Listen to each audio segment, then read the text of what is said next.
안녕하세요. 대한고혈압학회와 함께하는 고혈압 바로 알기를 온라인으로 시청하고 계신 모든 분들 열렬히 저희가 환영합니다. 고맙습니다. 저는 오늘 이 뜻깊은 자리에 사회를 맡게 된 김혜영 홍보대사입니다. 예, 반갑습니다. 오늘 라이브는요, 대한고혈압학회의 바로 알기 이거 인사를 했는데, 네, 그렇죠. 네. 오늘 라이브는 대한고혈압학회에서 국민 여러분들의 고혈압 관련 건강 증진을 위해서 유익한 정보를 전달해 드리고자 이렇게 또 마련을 했습니다. 대한고혈압학회는 1994년 창립 이래 지속적인 대국민 캠페인을 진행하면서 대한민국 국민의 고혈압 예방, 관리, 치료에 힘을 쓰고 있습니다. 본격적인 시작에 앞서서 오늘 행사에 참여해주신 연사 두 분 소개부터 해드릴까요? 먼저 1부에서는요. 대한고혈압학회 홍보이사 손일석 경희의대 교수님 연사로 참석해 주십니다. 안녕하세요. 네, 반갑습니다. 그리고 2부에는요. 대한고혈압학회 교육이사이시죠. 조은지 카톨릭의대 교수님 연사로 또 참석하십니다. 두 분 교수님과 또 고혈압에 대한 다양한 궁금증 풀어보도록 하겠습니다. 교수님도 안녕하시죠? 네, 반갑습니다. 오늘 진행할 내용을 간단하게 여러분께 소개를 해드리면요. 먼저 평소에 고혈압에 대해서 궁금해 하셨던 사항들을 SNS를 통해서 사전에 저희가 질문을 좀 받았습니다. 그리고 사전에 받은 그 질문을 고혈압 전문가 선생님 두 분께서 답변을 해주시는 시간을 갖도록 하죠. 그리고 생방송 도중에 궁금한 점 있으시면 역시 이제 고혈압에 대한 궁금증이죠. 궁금증이 있으면 저희한테 질문을 주십시오. 그럼 그 질문을 두 선생님께서 또 답변을 해 드리도록 하겠습니다. 자, 그럼 바로 고혈압 전문가 선생님들과 궁금한 점을 묻고 답하는 시간 지금부터 가져보도록 하겠습니다. 우선은 손일석 교수님께서 답변을 좀 해주시면 고맙겠습니다. 네, 다시 한번 인사드릴게요. 안녕하세요. 네, 안녕하십니까 여러분. 대한고혈압학회 홍보이사 강동경희대병원 심장혈관내과의 손일석입니다. 고혈압에 관심 많으신 분들이 온라인 접속해 주신 걸로 알고 있습니다. 여러분 궁금하신 거 많이 물어보시고 오늘 그 궁금증 많이 해결해 드리도록 하겠습니다. 자, 본격적으로 시작을 해보도록 하는데 매년 5월 17일은 세계 고혈압의 날이고 또 5월은 혈압 측정의 달이라고 우리가 이렇게 부르잖아요. 왜 이렇게 5월을 강조하는지 그것이 어떤 포인트가 되는 건지 여쭙고 싶습니다. 5월 17일은 세계 고혈압 학회에서 정한 세계 고혈압의 날입니다. 네. 또한 이 5월 17일을 기점으로 5월에 이왕이면 혈압에 대해서 인지도를 좀 높이고자 세계 고혈압 학회에서 5월에는 혈압을 잽시다라는 글로벌 캠페인을 진행하는 거죠. 그래서 5월인 매일 측정의 메저먼트, 만스를 해서 MMM 글로벌 캠페인을 진행하고 있고 이게 제가 입고 있는 이 티셔츠도 혈압을 재자는 이제 글로벌 캠페인의 티셔츠가 되겠습니다. 한국에서는 KMMM을 3년 전부터 진행하고 있고 올해 KMMM 21에는 또 대한고혈압학회뿐만이 아니라 우리나라 여러 개 기관에서 함께 해주시고 있고요. 그 같이 홍보 동영상 한번 보실까요?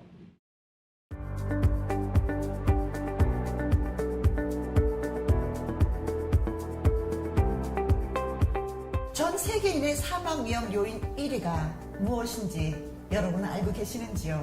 그건 바로 고혈압입니다. 전 세계 고혈압 환자는 14억 명이나 되고요.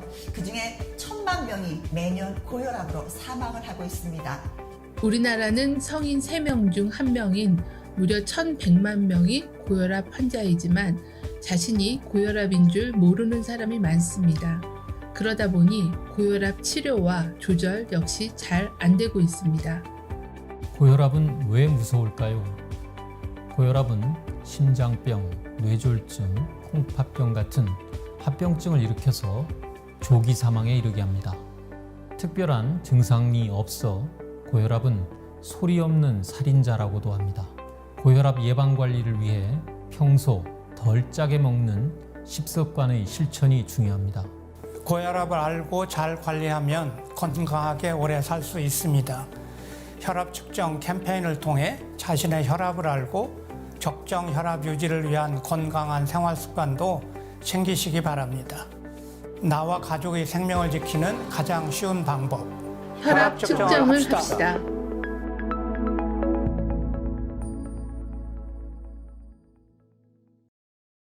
네. 고혈압 관리를 잘하면 오래 살 수 있습니다 하는 이사장님의 말씀도 예, 너무 잘 들었습니다.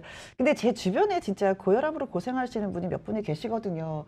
제 주변에도 이렇게 고혈압 환자들이 계신 거 보면은 아무래도 고혈압으로 고생하시는 분들이 우리나라에도 많지 않을까라는 생각을 하게 되는데 그 수가 어느 정도 되는지 좀 여쭤봐도 되겠죠.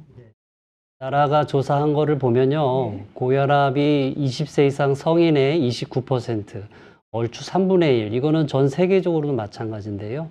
성인의 한 3분의 1가량, 30%가 고혈압으로 알려져 있습니다. 이렇게 추정해 보니까 전 국민의 한 1,200만 명, 이제 엄청 뭐 국민병이라는 말도 하는데요. 게 많지만 네. 이분들이 다 뭐 병원에서 진료를 받거나 치료를 받지는 않아요. 그래서 3분의 2 정도가 알고 치료를 받는데, 네. 그래서 뭐 29%라는 성인이지만 뭐 다 치료는 안 받고 그러다 보니 이제 고혈압을 조절을 한 거를 퍼센트로 보니까 네. 절반이 채 안 되는 이제 안타까운 사연이 있습니다. 네. 예, 특히 말씀드리고 싶은 건, 이 표를 보시면 이 지난 20년간 연령대별 혈압을 어떻게 혈압인지를 알고 있는지를 봤는데, 네. 맨 아래 20대, 30대는 무려 10명 중 2명 미만이 고혈압인 걸 알고, 즉 대부분이 고혈압인지조차 모른다는 거고요. 네네네. 물론 나이가 드시면 쉽게 알고 치료도 잘 받으시는데, 네. 당연히 모르니까 또 치료 또한 젊은 환자들이 의료기관을 이용하지 않는 경우가 많아서, 그리고 또 굉장히- 이런 게 있어요. 네. 아, 젊은 사람이 고혈압일 수가 있어? 이건 있을 수가 없어? 라고 전혀 생각하지 못하기 때문에 알 수가 없는 것 같아요. 병원을 찾지도 않고. 그렇죠? 그게 이제 젊은 고혈압은 특히 이렇게 알지도 못하고 치료받을 의지도 좀 약하고, 네. 이제 부모님은 챙겨드리는 편인데 본인이 이제 혈압인 것은 많이 그렇죠. 인지를 하지 못하는 경우가 많은 것 같습니다. 네. 자, 그리고 그 나이가 들면 들수록 아까 도표를 보니까 고혈압은 내가 고혈압이구나 인식을 좀 더 많이 하시는 것 같아요. 연세가 있을수록. 그렇죠? 네. 네. 자, 우리나라 그 성인의 30%인 1,200만 명, 이런 숫자는 진짜 적지 않은데 자신이 이제 고혈압인 줄 모르고 있는 것도 문제이지만 또 모르기 때문에 치료를 못하고 있는 것이 더 큰 문제가 아닌가라는 생각을 하게 됩니다. 젊은 고혈압 환자분들 좀 신경을 좀 많이 쓰셔야 될 것 같아요. 왜냐하면 나의 건강은 하나밖에 없는 거니까. 예. 신경 많이 써주셨으면 좋겠습니다. 자신의 건강을 위해서라도. 자, 고혈압은 증상이 없지만 그래서 소리 없는 살인자라는 별명을 갖고 있습니다. 뭐 소리 없이 다가와서 내가 죽음에 이를 수 있다는 그 무서운 얘기가 되는데 그렇다면 고혈압 치료가 매우 중요하다라는 포인트가 될 것 같아요. 그렇습니다.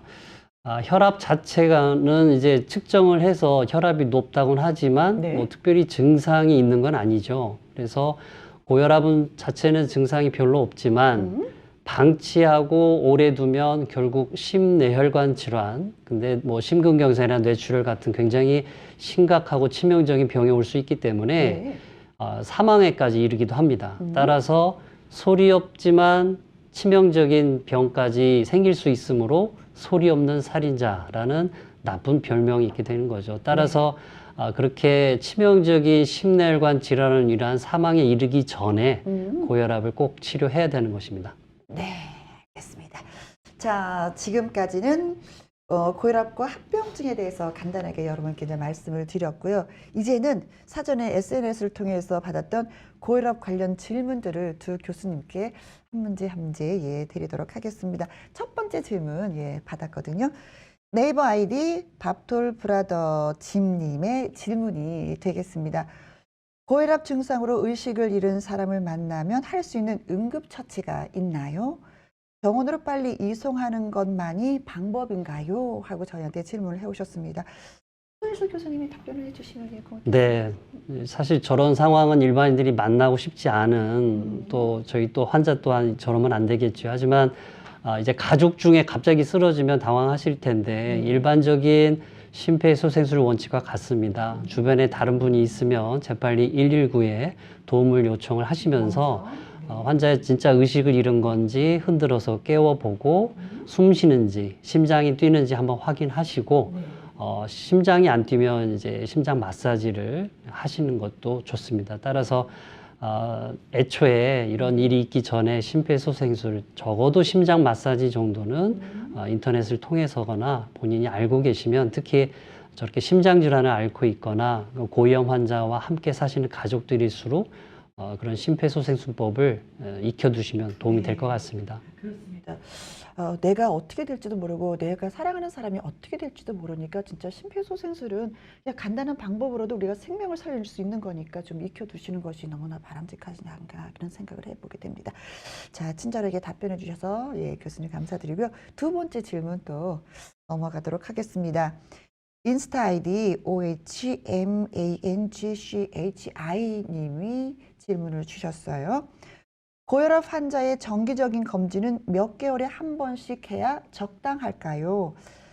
약은 잘 챙겨 먹으나 가능하면 의사 선생님의 상의 후 용량을 줄여나가면서 추후엔 약에 의존하지 않아도 적정 혈압을 유지하고 싶어서입니다. 라고 하셨습니다. 저희 애아빠 같은 경우에는 보니까 3개월에 한 번씩 정기 검진을 하고 있더라고요. 이게 잘하고 있는 건지. 이제 혈압을 진단받고 나면 뭐 생활 습관 개선이라든지 또 혈압약을 조정하는 단계가 필요하기 때문에 만약에 혈압약을 처방 받으셨으면 아마 의사 선생님이 2주 후에 혹은 한 달 뒤에 오세요 말씀하실 것 같고요. 그래서 한 달 정도 단위로 다녀보다가 혈압도 안정화되고 약의 용량에 큰 변화도 없고 오히려 또 생활 습관 개선으로 뭐 약이 줄거나 심지어 중단까지 되면 이제 한 달 혹은 석 달 간격으로 이제 검진이라기보다는 이제 의사와 만나는 시간을 갖는 것이 중요합니다. 그래서 남편분처럼 이렇게 3개월이요? 굉장히 안정적이고 혈압이 조절이 잘 되면 뭐 한 달에서 3개월 혹은 뭐 더 길게는 6개월도 되는데 비교적 다른 증상도 있을 수 있고 부작용 혹은 혈압 변동이 심하거나 다른 동반 질환이 있는 경우에는 그렇게 좀 더 짧은 기간 동안에 의사 선생님하고 상담하는 게 좋을 것 같습니다. 네. 3개월에 한 번씩 가는 거 보니까 칭찬을 좀 해줘야 되겠네요. 자기 자신이 이게 관리를 잘하고 있다는 거죠? 조절이 잘 되시는 것 같습니다. 네. 칭찬해줘야지. 자, 네 번째 질문이 되겠습니다. 네이버 세이7770님의 질문이 되겠는데요. 최근 건강검진에서 고혈압 진단이 나왔습니다. 아이고, 걱정되시겠네요. 이제 40이라 약을 시작하기보다는 운동을 해서 약을 안 먹고 싶은데 괜찮은 건지 궁금합니다. 주변에서 다들 약을 빨리 시작하지 말라고 말리거든요. 혹시 약을 먹어도 혈압이 정상이 된다면 끊을 수 있는 건가요? 하면서 세 번째 질문도 주셨네요. 굉장히 많이 받는 질문이고 실제 고혈압 환자들이 이 질문도 하고 저런 이유로 치료를 잘 안 받으시는데요. 일단은 고혈압이 맞고 일정 기간 동안 계속 혈압이 높다면 이제 치료 및 관리를 시작하셔야 되는데 첫 번째로는 생활 습관 개선이 굉장히 중요합니다. 이제 혈압이라고 해서 무조건 약을 먹는 건 아니고요. 혈압이 꾸준히 높으면 그리고 일정한 생활 습관 개선을 통해서 혈압이 내려가면 사실은 뭐 약이 필요하지는 않죠. 결국은 혈압이 정상화되는 게 목표이기 때문에 일반적인 생활 습관 개선으로 혈압이 정상화되면 약을 감량하거나 끊을 수도 있지만 그거는 또 끊었다가 다시 올라가는 경우도 있어서 이 의미로 약을 끊거나 이 의미로 약을 중단하는 경우는 없었으면 좋겠고요. 이제 의사와 상담하는 게 필요합니다. 따라서 이 생활 습관 개선이라는 게 굉장히 중요한 고혈압의 초치료이자 기본이 되는데 일반적인 혈압 습관 개선만, 이 생활 습관 개선만으로도 혈압약 하나 혹은 2개 약에 효과가 있습니다. 그래서 이런 생활 습관 개선이라는 거는 결국은 우리가 살면서 이제 나에게 혈압을 올릴 수 있는 나쁜 습관을 개선하자 이런 내용이 되겠습니다. 이제 특히 연세 드신 분들은 이제 입맛이 없고 하다 보니 좀 짜게 드시면서 혈압이 올라가는 경우가 자극적인 음식을 찾게 맞습니다. 되죠. 많고 또 우리나라 분들은 요즘은 코로나 때문에 좀 덜 하지만 또 과음도 혈압을 올리는 원인이 되고 또 이제 고기 많이 드시고 밥 많이 드시는 분들 그러면 살찌고 운동은 안 하고 이런 나쁜 습관들 대표적으로 또 흡연이 혈압을 상승시킵니다. 따라서 담배 피던 분이 담배를 끊으면서 살 빼기 위해서 적절한 식단을 조절을 하고 살도 빼고 운동도 하고 하면 의외로 또 혈압이 잘 떨어진 분은 잘 떨어지거든요. 그래서 혈압이 떨어지면 당연히 뭐 고혈압을 벗어나서 정상이기 때문에 네. 약을 먹지 않아도 되지만 그러한 습관 개선에도 불구하고 뭐 한 달이나 3개월 이상 했는데도 혈압이 높은 고혈압이면 네. 당연히 이제 그 혈압을 낮추기 위한 이제 약물요법이 이제 시도가 될 수 있겠습니다. 네. 이제 막 고혈압이에요 라는 얘기를 들으면 사람들이 그러죠. 아니 평생 먹을 걸 뭐 이렇게 일찍 먹으려고 그래. 되도록이면 늦춰서 먹어라고 하는데 그것은 잘못된 상식이라는 거. 그리고 또 교수님이 말씀하신 것처럼 좋은 생활 습관만으로도 우리가 혈압을 얼마든지 떨어뜨릴 수 있다는 거, 좋은 습관을 많이 갖도록 노력을 좀 해야 되겠습니다. 거긴 뭐 식사 조절도 있는 거고 술 담배를 좀 약간 줄이는 것도 있는 거고 운동을 꾸준하게 하는 것도 예, 방법 중에 한 가지라는 걸 예, 다시 한번 또 알았습니다. 자, 이제 네 번째 질문 예, 또 있거든요. 인스타그램 아이디 콩순이님이 질문을 해주셨습니다. 몸에 열이 많고 고혈압 환자에게 좋지 않은 음식 중 하나가 인삼이라고 알고 있습니다. 그렇다면 고혈압 환자들은 쪄서 말리거나 한 홍삼 등 모든 종류의 인삼은 섭취하면 안 되는 건가요? 인삼을 대체할 수 있을 만큼 좋은 식품은 무엇이 있을까요? 하고 질문을 또 해오셨네요. 아, 질문 주신 분의 연령대가 좀 궁금하긴 한데요. 네, 좀 살짝 있으실 것 같아요. 네. 홍삼 좋아하시는 열이 거 보니까. 많다는 거는 사실 한의학적 개념이고 뭐 저도 잘 그 부분은 알 수는 없습니다만 대략 뭐 인삼 정도는 몸에 열을 내게 한다. 그래서 몸이 열 많은 사람은 도움이 안 되고 네. 몸이 좀 찬 사람은 도움이 된다는 정도의 이제 한의학적 상식이 저도 없기 때문에 네. 말씀을 드리긴 힘들지만 네.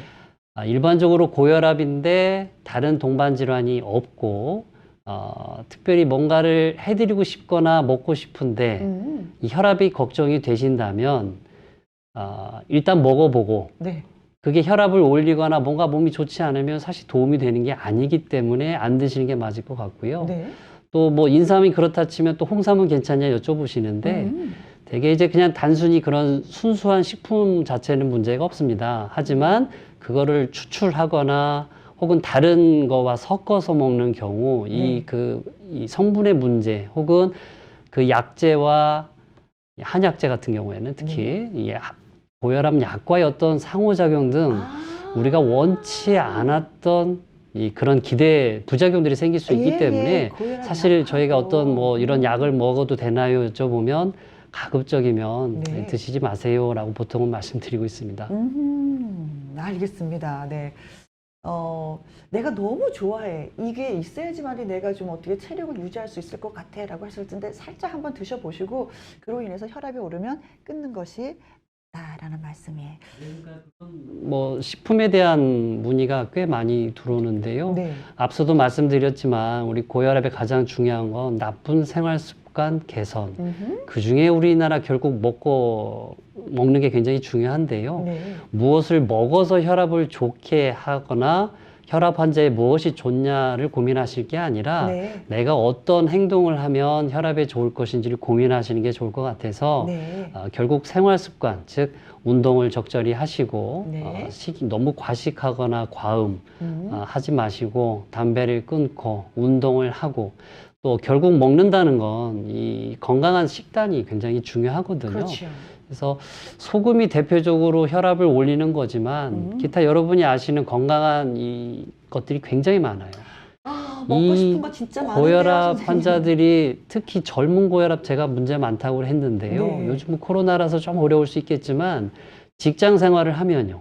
아침은 거의 못 챙겨 먹고 점심 나가서 또 맛있는 걸 먹는데 네. 대개 식당 음식들이 고염식에 입을 자극하는 고칼로리 네, 음식들이 많고 그렇죠. 저녁이 되면 이제 칼로리가 많은 이제 회식이 좀 많죠. 이제 직장 문화다 보니까 요즘은 좀 덜하지만 그리고 그래서 코로나라서 좀 적을까 싶었는데 봤더니 이제 배달 음식들이 또 집에서 많아서 결국 어떻게든 식당 음식을 이제 먹게 되면 네. 이제 가정식을 좋긴 하지만 네. 이 식당 음식에 따라 고열량, 고염식이 많으므로 고혈압 환자는 이런 부분들을 좀 주의하시면 좋을 것 같고요. 네. 특히 이제 국물이 많은 게 소금이 많습니다. 그렇죠. 이게 되게 소금 그러면 그냥 입맛 보고 짜다 안 짜다를 기준으로 하는데 절대 그렇지는 않고요. 네. 어르신들 같은 경우는 특히 젊은 분들이 혹시 지금 유튜브를 보고 계시면 고혈압 환자인 부모님 댁에 오랜만에 가서 식사를 하다 보면 굉장히 짜게 드시는 걸 알게 되는데 어떻게 조언을 해 짜게 드시지 마세요 말씀만 하지 마시고 구체적으로 소금을 많이 간을 하지 마시라. 네. 그리고 식탁 위에서 소금통을 좀 없애드리시고 국물만 좋아하시는 고혈압 부모님 계시면 네. 아버님, 어머님 이 고혈압에 나쁜 게 소금인데 이 국물 속에 녹아있는 게 다 소금입니다. 네. 즉 국물을 드시지 않게 하는 게 굉장히 도움이 됩니다. 그래서 아주 단적인 예로 저희가 국물 요리를 드실 때는 젓가락으로 드세요라고 표현을 합니다. 즉 네. 되도록 건더기 위주로 드시되 이 국물을 좀 남겨서 버리시면 도움이 될 것 같고 여러 가지 심장 합병증 있는 분들이 많이 부어서 부종, 호흡곤란이 심해져서 오시는 분들의 상당수가 어르신들이 뭐 간장, 게장철에 그 네. 짭짤하고 맛있는 게장을 드신다든가 입맛 살아나죠. 입맛이 네. 없다고 또 자녀분들이 애써 이제 좋은 걸 사드렸지만 어르신은 고생해서 오시는 경우가 많아서 네. 특히 이제 음식 조절을 잘하는 게 좋지 뭐가 고혈압에 좋은 음식, 뭐 고혈압을 낫게 하는 음식 이런 거는 크게 추천되지는 않습니다. 네. 저희 어머니 이렇게 국을 끓이거나 할 때는 내가 이거 육수 내느라고 얼마나 고생했는 줄 아니? 이거 다 마셔라 그러셨는데 어머니 정성을 생각해서는 다 마셔야 될 것 같은데 건강을 위해서는 조금 좀 국물을 좀 남겨두는 그런 것이 필요할 것 같습니다. 관심 많은 분들이 이제 구체적인 것도 질문을 하시는데 우리가 흔히 뭐 고기 밥보다는 야채가 좋다 이제 맞는 말인데요. 이제 전문 용어로는 대쉬 다이어트라고 합니다. 그래서 이런 고혈압 환자에서 혈압을 낮출 수 있는 잘 알려졌다는 거는 실제 임상 연구를 해서 이런 좋은 식단을 한 거와 그냥 맘먹은 경우 봤더니 이런 다이어트가 혈압을 낮추는 데 도움이 된다. 네. 그래서 이런 대시 다이어트는요, 여러분 흔히 지키기 쉬운 것들입니다. 우리 잘 알려진 대로 과일과 야채, 뭐 아, 식이섬유, 유제품 등을 섭취하시면 되고, 앞서 뭐 잘 아시는 바와 같이 이런 트랜스 지방이 많은 이제 패스트푸드라든지 네. 짜게 먹는 거, 국물류, 네. 그다음에 당연히 이제 포화지방이 많은 육류 등 섭취를 좀 줄이고 야채를 많이 이렇게 드시면 도움이 네. 될 것 같습니다. 네. 진짜 뭐 지금 고혈압으로 고생하시는 분들 교수님 말씀대로만 딱 진행을 한다면 그 고혈압이 뚝뚝뚝뚝 떨어질 것 같은 그런 생각이 들기도 합니다. 자, 이제 5번째 질문 또 드리도록 하겠습니다. 인스타그램 아이디 JYLESHWANG님의 질문이 되겠습니다. 다가오는 여름 고혈압 환자가 주의해야 할 점이 있다면 뭘까요? 하셨습니다. 올 여름은 진짜 교수님 많이 더울 것 같아요. 그래서 걱정은 돼요. 네, 이제 초여름에 접어드는 것 같은데요. 날은 좋은데 이제 더위가 문제입니다. 네. 특히 어르신들에게는 굉장히 다소 위험할 수 있는 때인데요. 첫 번째 이제 덥죠. 그렇죠. 그래서 야외 활동을 이제 하면 특히 시골에 계신 분들은 젊은 분들이 많이 없기 때문에 직접 농사 진다고 이제 탈진한 경우도 많습니다. 이제 떼약볕에 열심히 밭일, 논일 하시다 보면 이제 탈수가 돼서 뭐 고혈압 환자도 마찬가지인데 쓰러지거나 잘못되는 경우도 있기 때문에 첫 번째 탈수 조심이 네. 가장 중요해서 충분한 음료를 섭취를 하는 게 특히 어르신을 모시고 있는 특히 시골에서 농사 지는 분들이 계시거나 부모님을 두고 계시면 꼭 그런 부분들을 말씀해 주시고 네. 두 번째는 이제 장마철인데요.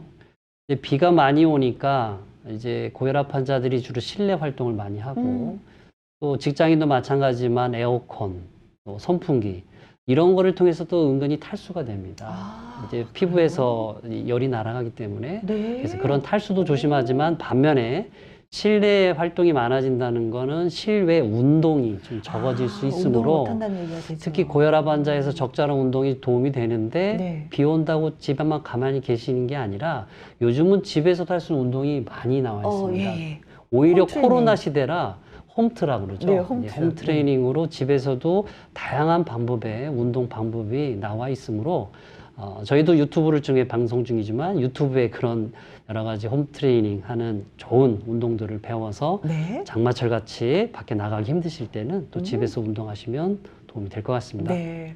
아유, 날씨가 더워. 아유, 왜 이렇게 더워 하지 마시고 그때그때 물 한 모금씩 드시는 거 잊지 않으셨으면 좋겠습니다. 자, 지금까지 저희가 5분의 질문을 받았고 5분의 그 답변을 또 교수님께서 해주셨습니다. 여기서 잠시 쉬었다가 또 다른 질문으로 여러분들 찾아뵙겠습니다.